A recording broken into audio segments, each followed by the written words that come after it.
Tim Burchett says that UFO whistleblower protections are a joke. We've got that and more to talk about today in an afternoon roundup. So get in here. This is Jack with Cosmic Road. I'll talk about UFOs and the paranormal. Please hit like and subscribe and let me know what you think in the comments below. Yeah, I decided to do a quick afternoon roundup. There's just so much going on. I couldn't fit it all in a morning roundup. So here we go. Just a few items for an afternoon roundup. I might start doing more short videos. We'll see. There's just so much going on. But yeah, UFO whistleblower says he's being threatened as Congressman warns protections are a joke. UFO whistleblowers are being threatened and protections currently in place are a joke. Lou Elizondo, who was the head of ATIP, said there have been threats against him and several other whistleblowers formerly associated with the UAP effort for the U.S. government. I would like to make this perfectly clear to the American people. I am not prone to accidents. I am not suicidal. I am not abusing drugs. I am not engaged in any illicit activities, Lou told Matt Ford on the Good Trouble Show.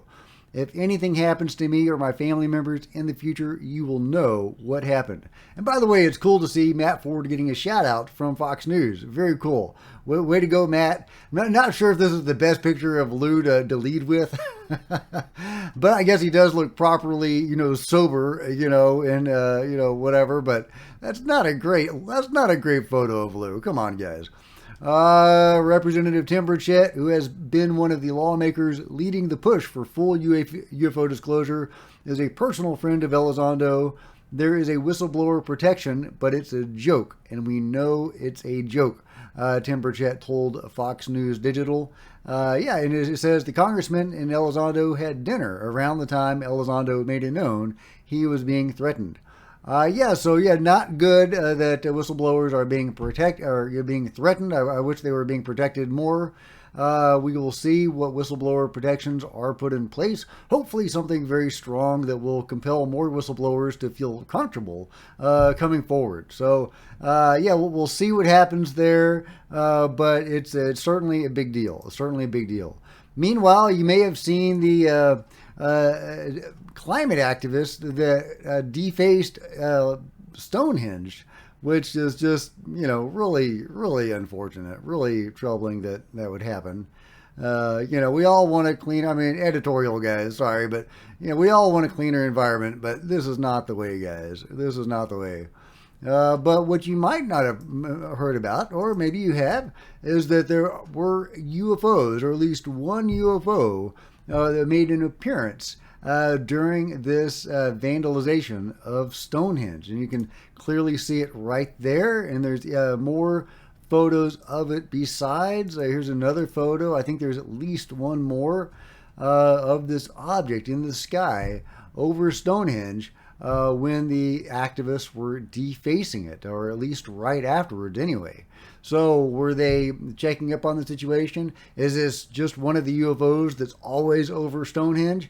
Or were they responding to this particular incident? Let me know what you think in the comments below. But I think this is really intriguing.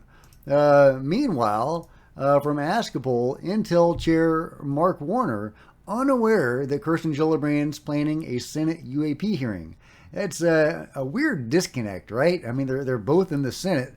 Why are they not communicating? That's weird. Askapol asks, any thoughts on this upcoming public Senate UAP, aka UFO hearing being planned by Senator Kirsten Gillibrand? And Warner says, let me do a little research, and I'd be happy to share my thoughts after I do that. It's really weird that they are not talking with each other. Maybe because one is a Republican and one is a Democrat. But, Rounds and Schumer work together on the Schumer-Rounds amendment. We've had bipartisan, support in the House, people working together to further the cause. But I guess in those instances, they were working on the same thing, a public hearing, an amendment. Here they're doing different things. So I guess they're just not communicating, and I hope they have more communication in the future. However, I've also talked before about the possibilities that Kirsten Gillibrand may have been compromised. I mean, even Chris Millen was alluding to this in that op-ed he wrote. And I've shared, his comments with you multiple times on the channel. Very weird comments talking about if her kids had been in danger. What's going on behind the scenes there? Why would he say that publicly? He said that for a reason, Chris Millen. So, if Warner is trying to get something done, as far as whistleblower protections or, a review of Arrow, an audit of Arrow, maybe he doesn't want to, coordinate with somebody that's compromised. But, that's just an idea. Let me know your thoughts on that in the comments below. Let's see. But Dean Johnson had some additional comments on that, and I thought this was really good. He says that Senator Gillibrand chairs the Emerging Threats and Capabilities Subcommittee of the Senate Armed Services Committee, and that will be the venue for the Arrow-focused hearing that she told Matt Laszlo she plans to hold. At the appropriate time, there presumably would have to be a sign-off by the Armed Services Committee Chairman, Senator Jack Reed.